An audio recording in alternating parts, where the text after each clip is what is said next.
querido coordenador aí dessa entrevista, o Marcos Fernandes.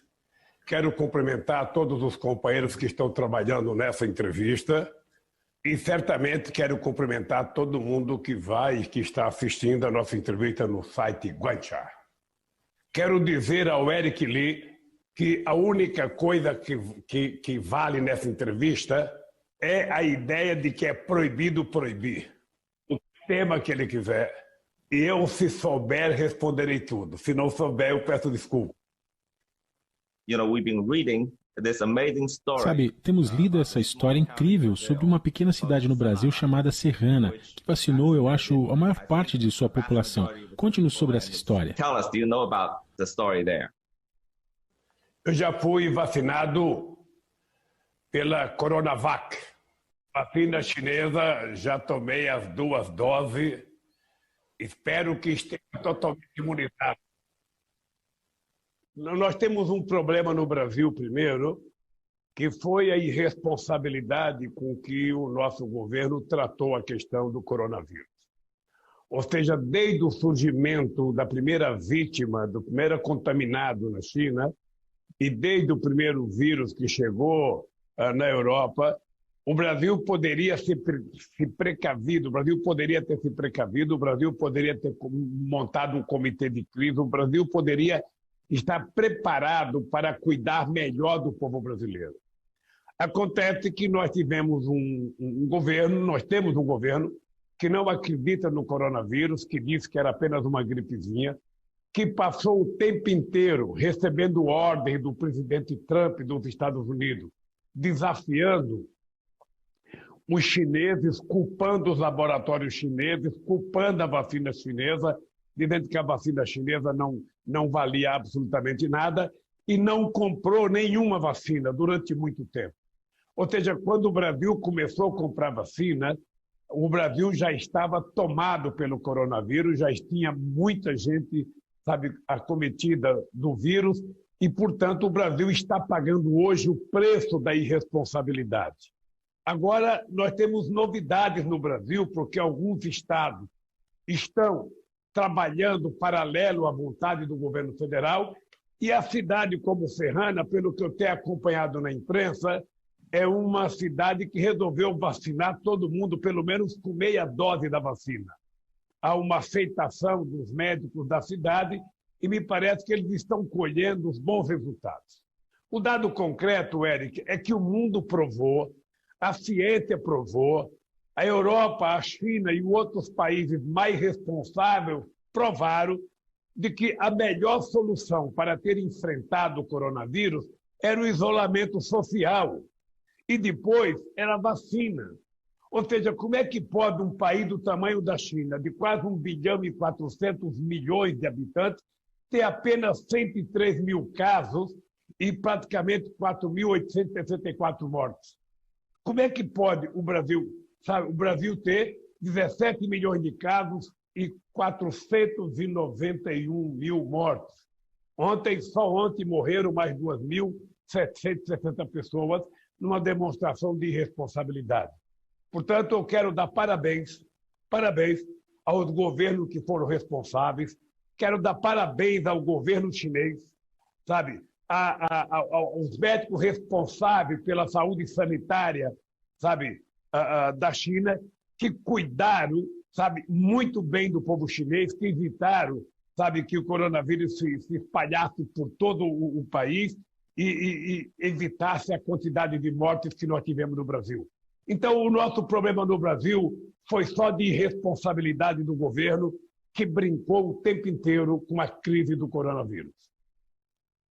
You're a very well-known figure in China. Você é uma pessoa muito conhecida na China. Nós acompanhamos sua carreira há muito tempo.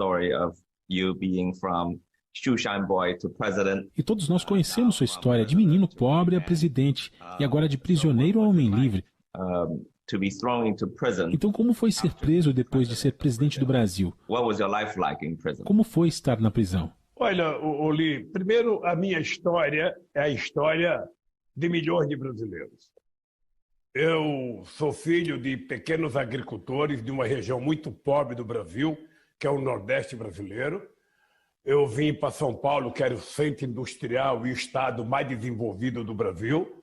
Aprendi uma profissão de torneiro mecânico, entrei no sindicato, tomei gosto pela política sindical, descobri que o sindicato não resolvia o meu problema e resolvi criar um partido político para, através da política, resolver os problemas do Brasil.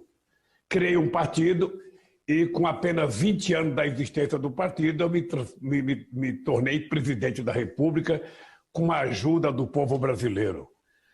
Fui reeleito presidente em 2006 e tenho orgulho de dizer para você, dizer ao povo chinês, que nós fizemos a maior política de inclusão social que a história do Brasil registrou.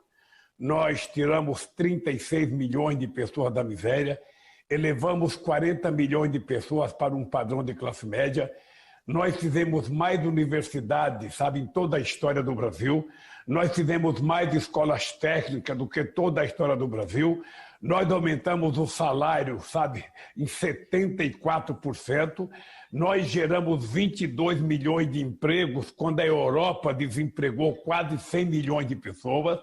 Ou seja, então nós fizemos um programa muito virtual, e depois que eu saí da presidência, eu tinha 87% de bom e ótimo nas pesquisas, eu tinha 10% de regular e 3% de empréstimo. Era a maior avaliação e a melhor avaliação que um presidente da República já teve em muitos lugares do mundo. Entretanto, foi montado contra mim uma coisa chamada lawfare, ou seja, é um sistema em que o poder judiciário é utilizado politicamente para condenar, sabe, as pessoas. E aí, sabe, construíram a maior mentira da história que os meios de comunicação já fizeram no Brasil.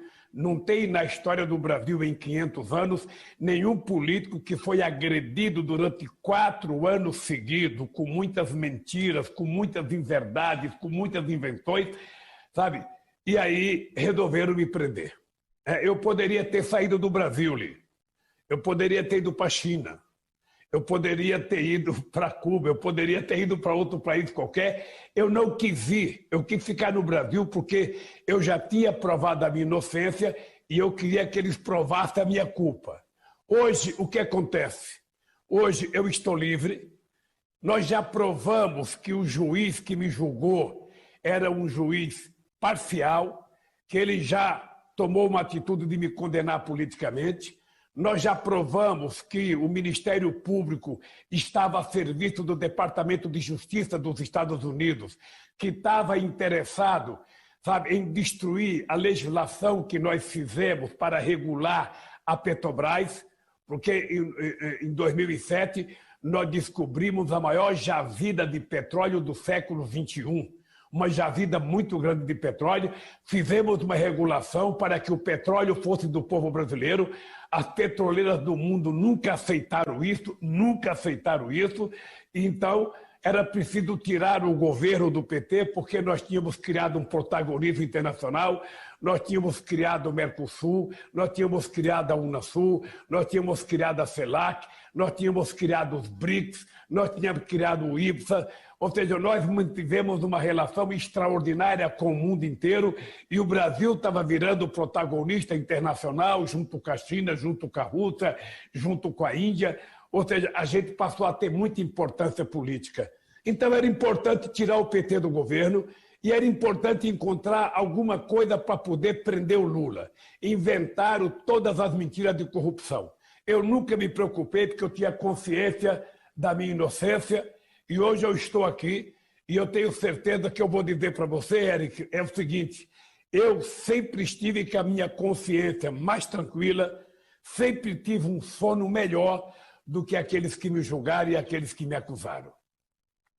Eu espero que um dia toda essa gente que contou mentira a meu respeito peça desculpa publicamente, porque é a única coisa que me interessa, é que eles peçam desculpa por todos os erros que cometeram nas acusações contra mim. Então eu estou feliz, quero te dizer que eu estou muito feliz.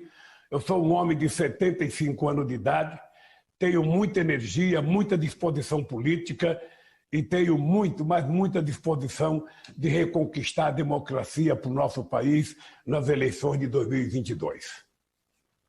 Yeah, certainly, it's an amazing story and also a Sim, certamente é uma história incrível e também uma história perturbadora que você conta. Então, o que aconteceu com o Departamento de Justiça, Judiciário no Brasil? Na sua opinião, houve alguma intromissão estrangeira ou interferência estrangeira no seu caso? interference in your case. Olha, o Departamento de Justiça americano, ou seja, orientou procuradores americanos participaram do meu processo. Vieram ao Brasil fazer reunião com o Ministério Público brasileiro. O juiz e o Ministério Público foram aos Estados Unidos discutir com o Ministério Público americano a discussão da minha condenação. Nós temos gravado depoimento de procuradores americanos festejando a minha prisão. A única explicação que eu encontro para isso, Eric, é porque o Brasil estava virando um protagonista internacional muito importante. A gente estava brigando para que o Conselho de Segurança da ONU tivesse mais países. A gente estava brigando para a gente construir um bloco muito forte na América do Sul. A gente estava construindo BRICS, Brasil, China, Índia, África do Sul e Rússia. A gente estava criando uma organização multilateral. Ou seja, a gente chegou a pensar até em criar uma moeda, sabe, de transação comercial para não ficar dependendo do dólar. A gente estava vendo, por exemplo, o Brasil mantendo uma extraordinária relação com a China. A China passou a ser o primeiro parceiro comercial do Brasil. Só para você ter ideia, no primeiro ano que eu fui presidente, o fluxo de comércio entre Brasil e China era de apenas 6 bilhões de dólares. Quando eu saí em 2010, já era de 76 bilhões de dólares. Ou seja, cresceu 16 vezes a relação comercial Brasil e China no meu período. E a China era um país extremamente importante na relação com o Brasil, e eu acho que isso incomodou os americanos. Incomodou porque os americanos não aceitam, em hipótese alguma, que na América Latina tem algum país que tenha protagonismo. Eles acham que os países da América Latina têm que ficar todos subordinados à orientação do Departamento de Estado americano. E, ao mesmo tempo, a China estava tendo muito investimento na América do Sul e na América Latina. A China estava numa parceria muito grande com o Brasil, com a Argentina, com a Venezuela, com o Equador. Ou seja, e isso incomodava os americanos, como incomoda a entrada do Brasil no continente africano e como incomoda a entrada da China no continente africano. Ou seja, os Estados Unidos, na verdade, ele tem medo de perder a primazia de xerife do mundo. Ele, na verdade, não quer competidor nem na área econômica, nem na área tecnológica, nem na área militar.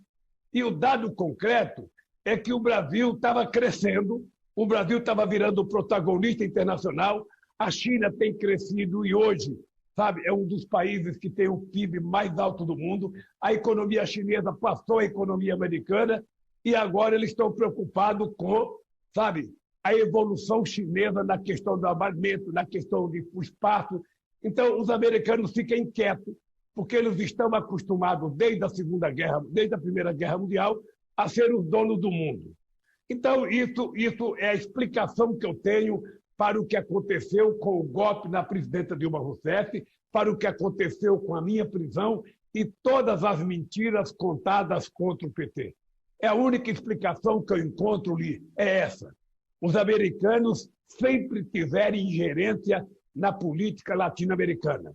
Eles foram responsáveis por golpe no Brasil, foram responsáveis por golpe no Chile, por golpe no Uruguai, por golpe na Argentina, sabe? Então, faz parte da cultura política americana e é contra isso que eu me insurgi, porque o Brasil é um país soberano. O Brasil tem o direito de decidir as suas políticas, o Brasil tem o direito de decidir a sua economia e o Brasil tem direito de determinar as suas relações internacionais. Como a China também tem direito. E é por isso que a gente não pode aceitar o papel que os Estados Unidos tentam impor à humanidade, querendo ser o país xerife do mundo. at the beginning of globalization in the 1990s and 2000. We all had great hope. No início da globalização, nos anos 90 e 2000, nós tínhamos uma grande esperança de que todo mundo em desenvolvimento se tornasse tão desenvolvido como os países ricos. Para isso, bastaria seguirmos uma determinada receita de como desenvolver nossos países, de fortalecer a política, e muitos países fizeram exatamente isso. Mas, olhando para trás, décadas se passaram. Obviamente, a China já conquistou muito, como todos sabem. Most of the other developing countries, vast majority, in fact, most of the countries within BRICS. Mas a maioria dos países que estavam dentro do BRICS não conseguiram ir além ou mais longe, inclusive o Brasil. O que deu errado com esses países em desenvolvimento? Não sabe o porquê. Como é que apenas a China se destacou e como podemos mudar isso? And how can we change that? Nós tivemos um problema no meio da política quando eu era presidente, que foi a crise financeira. Primeiro a crise do subprime nos Estados Unidos, depois a quebra do Lehman Brothers. Ou seja, aquela crise causou um pânico na economia mundial. Ou seja, eu sou um dos criadores do G20, participei muito ativamente do G20 na perspectiva de tentar trabalhar a recuperação da economia dos países em desenvolvimento. O que acontece é que os países ricos não estão habituados a fazer concessão para o desenvolvimento dos países mais pobres.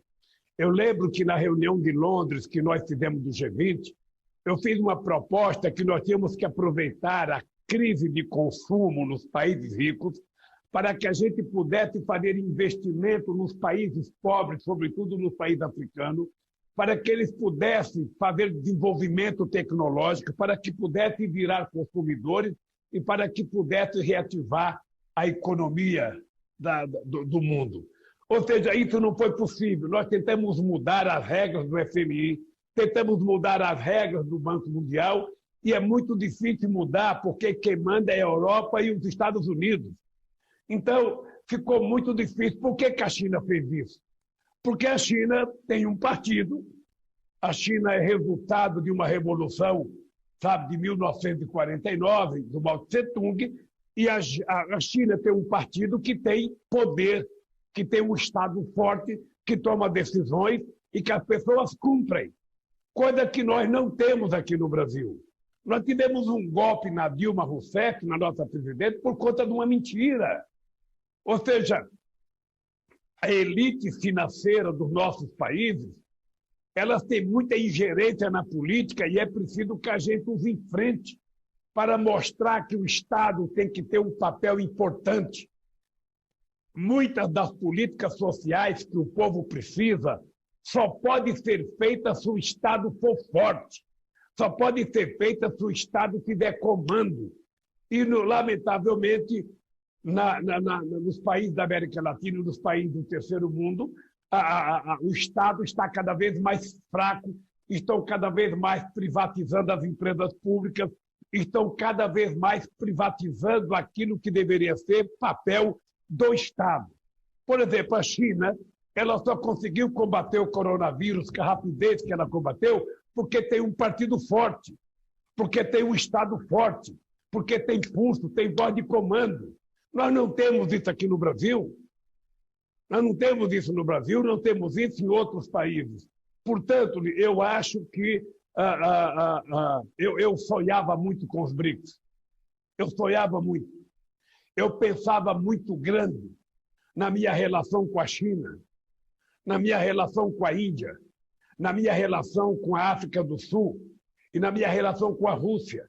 Eu achava que a gente deveria ter construído uma parceria estratégica para que a gente, sendo metade da humanidade, a gente não ficasse dependendo da política do dólar.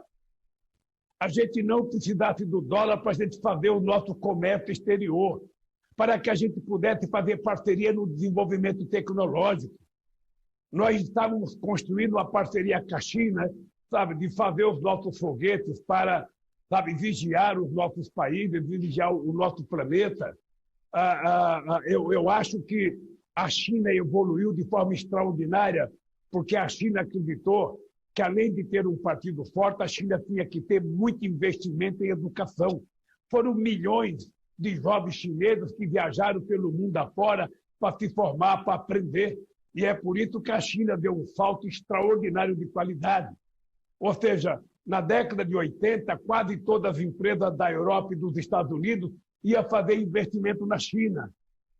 Levava suas empresas na China para tentar produzir mais barato e para tentar vender, sabe, os seus produtos nos seus países. Ou seja, agora estão tirando as empresas da China, achando que vão prejudicar a China, e não vão prejudicar porque a China é uma economia consolidada.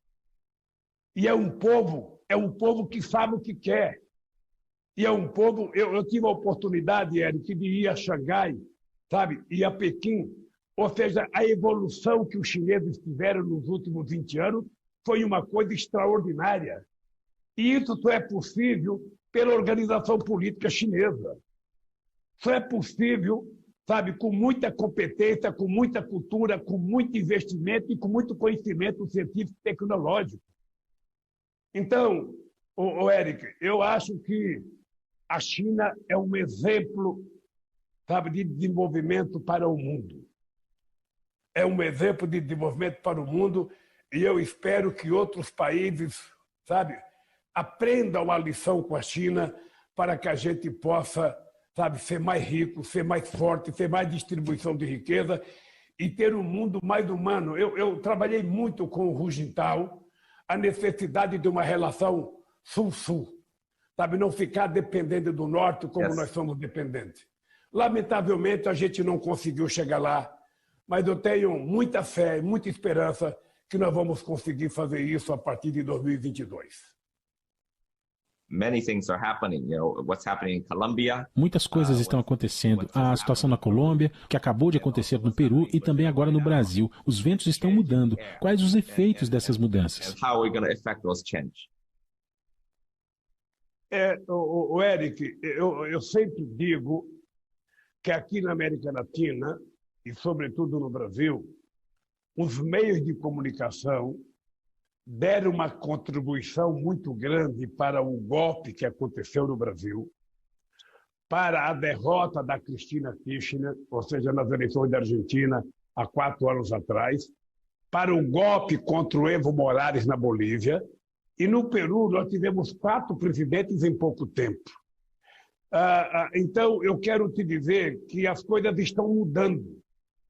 A direita, que ocupou um espaço muito grande, que radicalizou muito tempo, o comportamento do Trump nos Estados Unidos, o comportamento do presidente Bolsonaro aqui no Brasil, é mais ou menos como o surgimento do fascismo na Itália, do nazismo na Alemanha. Sabe, são pessoas autoritárias que não querem discutir com os que pensam diferente, sabe, que não acreditam na sua própria força, sabe, e que ficam muito subordinadas aos interesses americanos. É impressionante isso.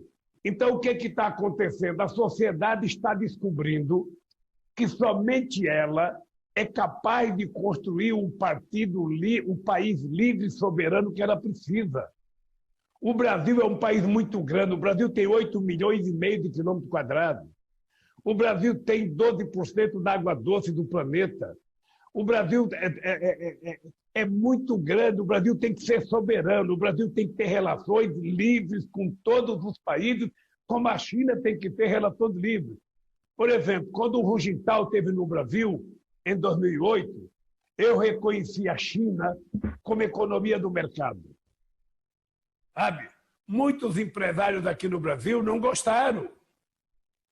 O governo americano não gostou que eu reconheci a China como economia de mercado.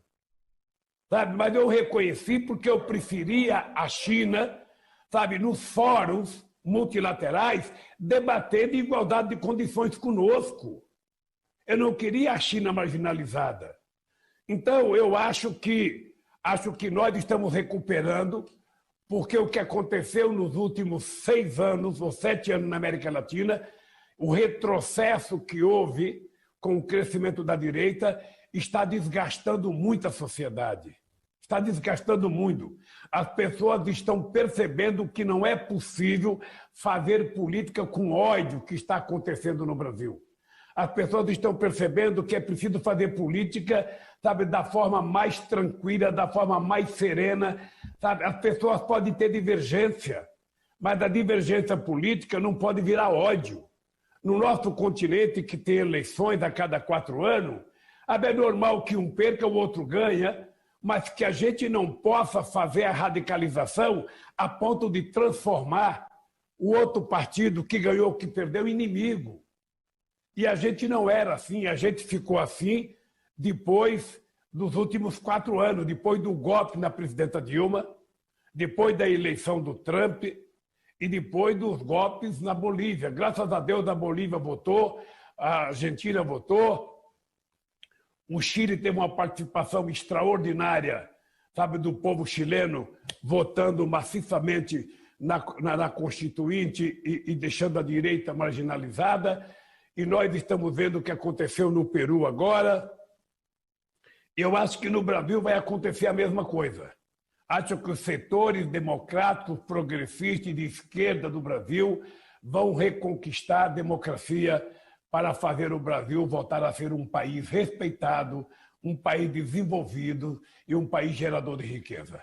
É isso que eu acredito, é por isso que eu trabalho e é por isso que nós estamos lutando no Brasil. How do you see the future of multilateralism? Como você vê o futuro do multilateralismo e como o multilateralismo funciona para os países em desenvolvimento? Essa pergunta é muito importante porque eu vivi isso na pele. Veja, durante 8 anos que eu estive na presidência, eu tentei mudar a lógica da geopolítica mundial. Eu entendia que não era possível que o Conselho de Segurança da ONU se mantivesse, sabe, com a mesma formação de 1948. Tinha mudado a geopolítica mundial. Então, você não pode, primeiro, ter um Conselho de Segurança da ONU, sabe, com base na Segunda Guerra Mundial. O mundo mudou, outros países cresceram. Então, o que nós achamos era que era preciso ter outros países. A África tinha que estar representada no Conselho da ONU, era preciso que a América Latina estivesse representando, sabe, que os países asiáticos tivessem mais representação. Conversei muito isso com meus amigos chineses, conversei com os russos, conversei com os franceses, ou seja, por quê? Porque era importante a gente ter uma governança mundial para resolver o problema das crises. E eu vou te dar um exemplo, Eric. Se a gente tivesse uma governança mundial que funcionasse, se o Conselho da ONU de Segurança fosse mais representativo, a crise do coronavírus teria sido discutido, sabe, imediatamente com os países mais importantes do mundo. A vacina seria transformada num bem público e dado de graça para todos os 7 bilhões de habitantes do planeta Terra. Sabe? O excesso de dinheiro no mundo seria repartido para que os outros países pudessem receber empréstimos, sabe, com taxa de juros mais baratas. Então, eu acho que nós precisamos ter noção do seguinte: é preciso que a gente mude o papel das instituições multilaterais, que elas possam respeitar a participação dos que nasceram depois, porque o Norte tem tudo. Eu vou te contar um exemplo, Érico, de uma coisa fantástica. Quando o Brasil estava disputando as Olimpíadas, e o Brasil queria fazer as Olimpíadas no Brasil, eu até agradeço o delegado chinês que votou para que o Brasil fizesse as Olimpíadas, eu descobri uma coisa engraçada. A Suíça, que é um país pequeno, ela tem 5 membros no Comitê Olímpico. 5 membros. Tem mais do que a África toda. A Itália tem 5 membros. A Noruega tem 4 ou 5 membros. E a Nigéria não tem nenhum. E Angola não tem nenhum. Sabe? Então é um absurdo como é que o mundo está organizado. Por exemplo, o FMI. O FMI é uma instituição multilateral que foi criada, sabe, para resolver os problemas entre os países, mas quando a crise é no país rico, o FMI não tem nenhuma importância. Quando a crise é no país pobre, o FMI tem muita ingerência, como está tendo agora na Argentina. Então, o FMI ele tem que ter mais gente do países de terceiro mundo, dos países em desenvolvimento, participando da direção, e assim vale. Nós criamos um banco entre Brasil e Rússia, o Banco dos BRICS, que é preciso acreditar que esse banco pode ser um fomento para transformar as instituições multilaterais, ser exemplo de financiamento, sabe? Ajudar os países que efetivamente precisam. Então, se a gente não mudar o jeito que funciona o multilateralismo, se a gente não mudar as regras da indicação, da direção das instituições multilaterais, a gente não vai mudar mais nada.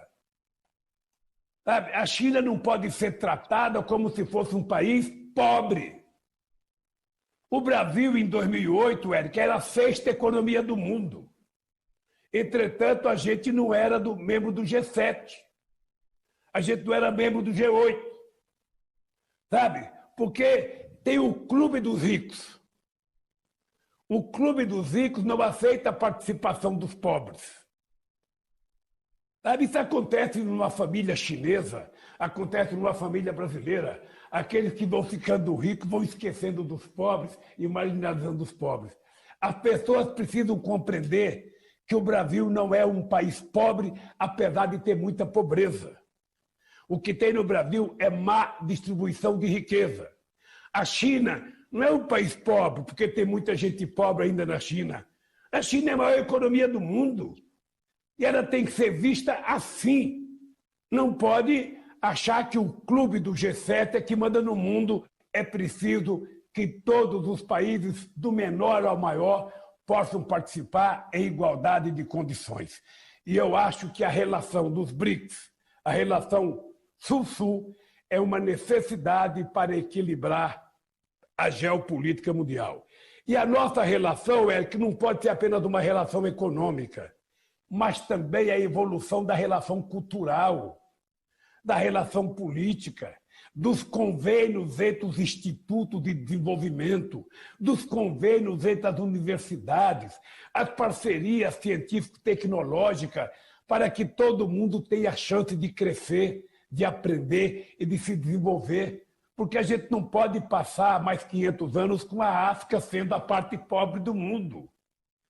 O Brasil não pode mais passar 500 anos sendo um país eternamente em via de desenvolvimento. O Brasil tem que brigar para ser desenvolvido. E não depende de americano, depende de nós. Sabe? Então, se for necessário fazer parceria com a China, nós temos que fazer parceria estratégica com a China. Como eu fiz quando eu era presidente. Se for necessário fazer com a Rússia, vamos fazer com a Rússia. E os Estados Unidos não podem ter ingerência nas relações da China, no desenvolvimento da China. Sabe que história que é essa? Que um país pode mais do que os outros. Que um país diz o que o outro pode ter ou não pode ter. Então, eu sinceramente acho, sabe, que nós vamos reverter o que está acontecendo hoje no mundo. Eu tenho certeza que a gente vai contar com o governo da China, eu tenho certeza que a gente vai contar com o governo da Rússia, eu tenho certeza que a gente vai contar com o governo da África do Sul, mesmo o governo da Índia sendo um governo mais conservador. Eu acho que nós temos que mostrar perspectiva para a Índia deixar de ser pobre como é e crescer se desenvolvendo internamente, porque é um país de um povo muito inteligente e muito capaz. Você é um dos líderes mundiais mais importantes que estavam no início formulando o BRICS. Mas é claro que nos últimos anos o Brasil tem se distanciado cada vez mais dos BRICS. Como você vê o Brasil voltar a esse grupo e ser o líder? Olha, de uma coisa, Eric, você tem que ter certeza. Quando participei da criação dos BRICS, eu tinha a convicção, eu tinha certeza que o BRICS poderia mudar muitas coisas nas relações multilaterais dentro do planeta Terra. Eu tinha muita ambição de que os BRICS, tanto do ponto de vista comercial quanto do ponto de vista financeiro, com o nosso Banco de Desenvolvimento, que as parcerias entre as universidades feitas pelos BRICS podia mudar a história da humanidade. Poderia dar aos países em desenvolvimento a oportunidade que eles não tiveram nos 500 anos anteriores. Eu acredito nisso. Eu acredito nisso. E eu posso te dizer que se nós voltarmos a construir a democracia no Brasil, se nós voltarmos a eleger um presidente democrático no Brasil, comprometido com os interesses soberanos do Brasil, comprometido com o povo brasileiro, você pode ficar tranquilo que a gente vai voltar a discutir o BRICS com a força que o BRICS merece. Sabe, eu tive uma participação, sabe, na criação. A nossa presidenta Dilma também teve uma participação, mas depois disso, ou seja, o Brasil esqueceu os BRICS, o que foi um crime contra o Brasil. E por quê? Porque nós elegemos pessoas que estavam preocupadas com os americanos e não com os brasileiros. É lamentável esse complexo de inferioridade do Brasil. É inadmissível, por exemplo, que os americanos não permitam que a Huawei, sabe, entre nos outros países, sabe? É inacreditável a perseguição às empresas chinesas, quando, na verdade, as empresas americanas querem entrar em qualquer lugar. É uma coisa... A Operação Lava Jato aqui no Brasil, a operação que me acusou e que me prendeu, Eric, era uma acusação baseada nos interesses dos empresários americanos, que queriam destruir tudo que nós tínhamos construindo na área de petróleo e gás, petróleo, óleo e gás, na indústria naval que a gente tinha e na indústria de engenharia. O objetivo era destruir tudo e estão quase conseguindo destruir. Praticamente quebraram todas as nossas empresas de engenharia que disputavam, sabe, no mundo inteiro. Os chineses conhecem bem a capacidade das empresas de engenharia brasileira, sabe? Então o objetivo era esse. E nós não podemos permitir que isso continue acontecendo. Nós não podemos aceitar que os Estados Unidos tenham ingerência da relação da China com qualquer país da América Latina ou com qualquer país da África. Da mesma forma que nós não podemos aceitar que os Estados Unidos tenham ingerência da deliberação do Brasil na sua política com a China. A China é um país soberano, o Brasil é um país soberano, a gente tem que ter a relação e fazer os acordos que nós entendemos que é bom para o povo da China e para o povo brasileiro. Então, eu acho que é isso que nós precisamos reconquistar outra vez. Eu estou muito otimista. Eu sinceramente, acho que o BRICS foi uma das coisas mais extraordinárias que nós criamos. Sabe? E, lamentavelmente, o golpe que aconteceu no Brasil, a mudança que houve no governo da Índia, diminuiu um pouco o ímpeto, sabe, da gente fortalecer. Mas eu acho que pode ter certeza, Érico, que o Brasil vai voltar com muita força para ajudar aos BRICS se transformar num banco referência de desenvolvimento para os países do Sul, num banco de desenvolvimento para os países em desenvolvimento. É isso que nós precisamos para sonhar que o século XXI seja infinitamente melhor do que o século XX.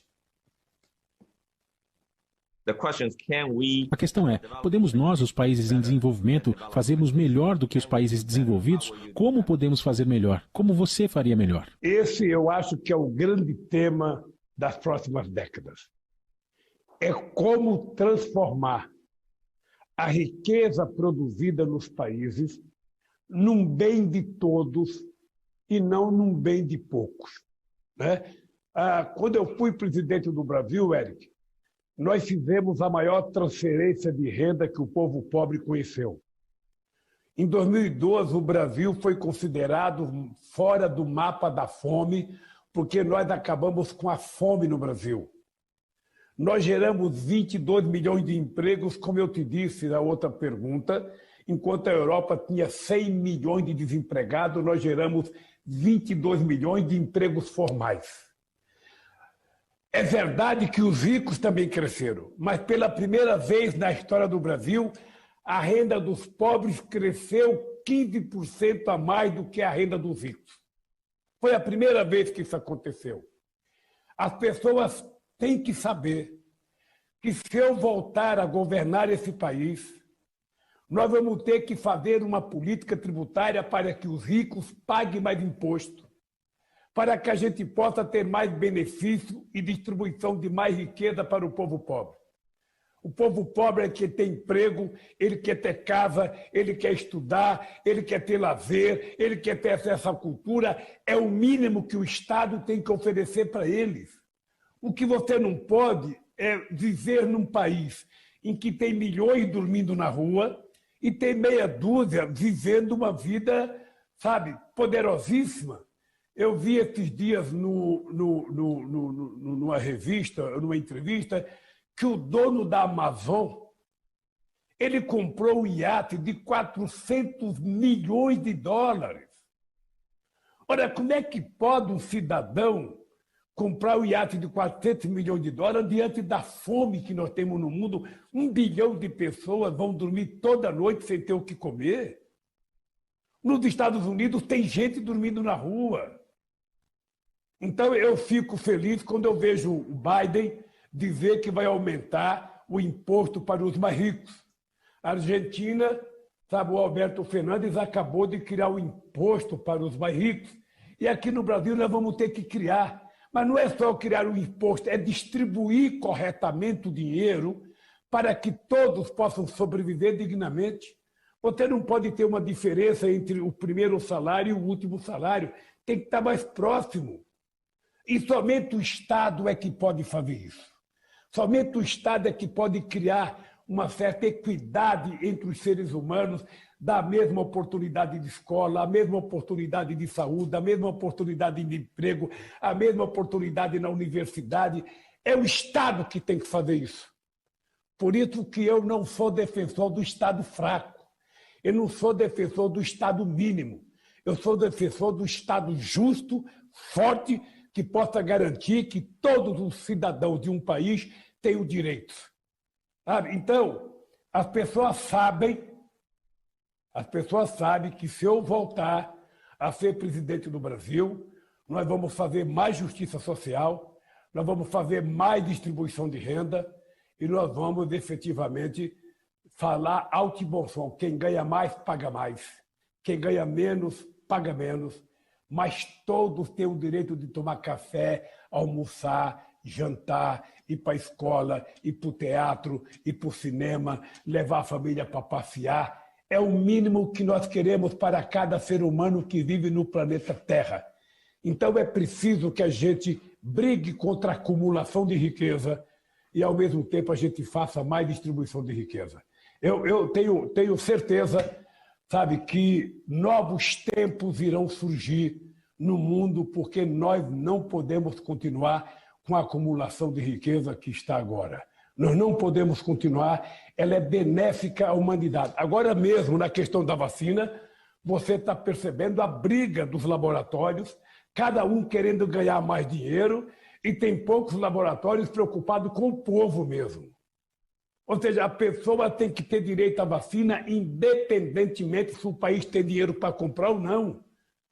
Sabe, se o país pobre não tem, os países ricos que façam a doação. É por isso que nós assinamos um documento, eu já dei uma outra entrevista para a China que eu pedi para o presidente Xi Jinping, sabe, tomar essa decisão, para o presidente Biden, para o Macron, para a Angela Merkel, ou seja, para o Putin, ou seja, o G20 tem que se reunir, o G8, o Conselho da ONU, e tem que impor uma decisão de que todos vão tomar vacina. Sabe? Essa é a lógica do mundo novo que a gente quer construir. Sabe? A gente não quer um mundo em que as pessoas estejam dormindo na rua, em que as pessoas vão deitar à noite sem ter um copo de café com leite para tomar, na China, sem ter um chá para tomar. Sabe? Esse mundo é possível. Nós fizemos isso no Brasil. Lamentavelmente, a pobreza voltou, e voltou muito forte a pobreza. O desemprego é o maior da história do nosso país, sabe? E o governo totalmente insensível. Por isso eu tenho muita esperança, Eric, que a gente vai outra vez contribuir para mudar o mundo, para construir um mundo mais justo, um mundo mais humano, mais solidário, mais fraterno e mais igual. Ainda não decidi porque esse ano de 2021 o PT tem um compromisso maior do que a própria eleição, que é o compromisso de garantir que todos os brasileiros possam tomar vacina, de garantir que todos os brasileiros recebam ajuda emergencial para poder continuar sobrevivendo, que a gente tenha uma política de financiamento para pequenos e médios empresários continuar tocando as suas atividades econômicas e que a gente faça grandes investimentos em obras de infraestrutura para que a gente possa voltar a gerar emprego. Eu tenho o compromisso de fazer mais do que eu já fiz, porque eu não posso disputar uma outra presidência para fazer menos do que eu já fiz. Então, eu estou com a consciência muito tranquila, sabe? Estou com a consciência muito tranquila, estou com a consciência do papel que o Brasil pode jogar, que a China pode jogar, que a Índia pode jogar. Você sabe que quando eu era presidente da República, logo no começo do meu mandato, nós tínhamos um gasoduto para construir aqui no Brasil e estava uma disputa entre China e Japão. Já tinha um crédito, financiamento do banco japonês e nós tomamos a decisão que a gente não ia dar a obra para o chinês, para o japonês, que a gente ia dar a obra para a China, porque a gente queria começar a aperfeiçoar a nossa relação com a China. E eu tenho uma grata recordação, sabe, da boa relação que nós tivemos com a China. Eu acho que a China, embora seja ainda o maior parceiro comercial do Brasil, a verdade é que os nossos governos de hoje não respeitam a China, não tratam a China como um parceiro porque fica sempre olhando os Estados Unidos e esquece a China, sabe? Eu não acho que a gente tenha que brigar com os Estados Unidos.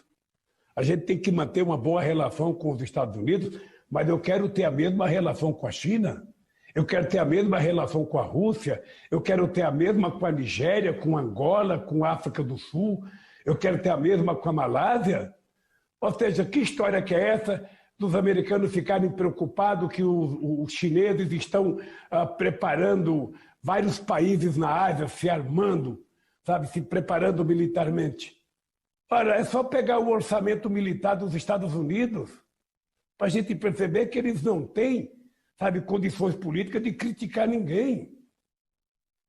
Então, Érico, é o seguinte, eu vou trabalhar com muito. Eu, embora tenha 75 anos, eu me considero muito bem de saúde, me considero com muita energia. Eu estou melhor, eu de vez em quando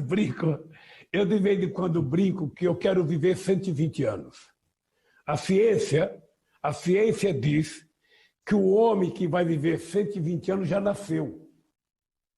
Então, por que não eu? Então vai ver que eu sou esse ser humano que vai viver 120 anos. Eu estou bem de saúde, estou bem de ânimo, estou bem de cabeça e estou muito motivado. Você sabe, Érico, que todo ser humano que tem uma causa, ele não envelhece. O que me move é uma causa, é de construir o bem-estar para o povo brasileiro que não merece passar o que está passando. Essa é a motivação que eu tenho para continuar vivendo e lutando no meu país. We wish you great luck. Desejamos-lhe muita sorte e muita saúde. Eu tenho todo interesse, sabe, de visitar a China, manter contato com o partido, manter contato com muitos amigos que eu construí ao longo desses tempos e visitar a sede dos BRICS, o teu escritório, para saber como é que o site cresceu tanto, ou seja, e também discutir desenvolvimento conjunto entre os dois países. Tá? Pode ficar certo que eu vou me preparar bem. Quero agradecer a você a oportunidade, quero dizer para você que é muito gratificante ver a China crescer, é muito gratificante ver a China ocupar um espaço importante na economia mundial, é muito importante ver a China ocupar um espaço na geopolítica mundial, e eu acho que o que eu quero para a China, eu quero para o Brasil. O que eu quero para o Brasil, eu quero para a África do Sul, eu quero para a Nigéria, eu quero para a Argentina, eu quero para o México, sabe? Não é possível que a América Latina nasceu para ser pobre. Não é possível que toda vez que um país na América Latina começa a crescer, tenha um golpe. E esse golpe sempre tem alguém dos Estados Unidos, está sempre o embaixador dos Estados Unidos. Não é possível. Ô, Eric, obrigado pela entrevista. Espero que nós tenhamos mais oportunidade. Obrigado, Marcos Fernandes, pela coordenação.